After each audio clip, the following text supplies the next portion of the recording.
سلام خدمت دوستان عزیز، روز همگیتون بخیر.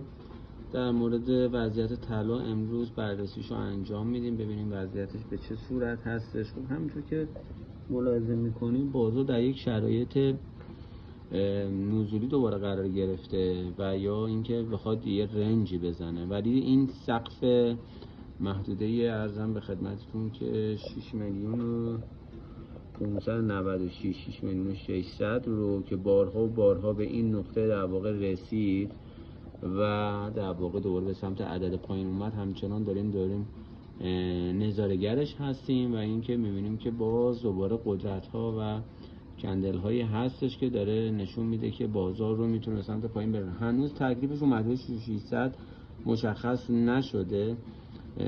دیروز یه محدوده رو بالا زد و محدوده 6 میلیون و 630 هم اومد، ولی پایدار نبود و دوباره برگشتش به سمت محدوده پایینتر خودش. فعلا بازار گیجی هستش، بازاری هستش که نمیشه روش تحلیل دقیق گذاشت، به خاطر اینکه بر اساس هیجان بردن بالا و بر اساس هیجان هم باید تخلیه بشه معمولا این موضوع. یعنی من اینجا کنه اینجا موقعی که هیجان اومد و خورد، این هیجانی که بعدش تخلیه شد، شما نگاه بکنید اینجا محدوده بالایی که خورد، دوباره محدوده هیجانی که تخلیه شد. معمولا بعد از این کندل ها ما کندل های تخلیه هیجان رو خواهیم داشت و در دو نوبت میتونه در واقع پایین بیاد، که محدوده 6 میلیون و 538 و یکی هم محدوده 6 میلیون و 470 که این دو محدوده رو میتونه به صورت پرده‌ای و میانگین به سمت عدد پایینتر حرکت داشته باشه. فعلا RSI هم رو محدوده 52 واگونش نشون نداده، خط روندش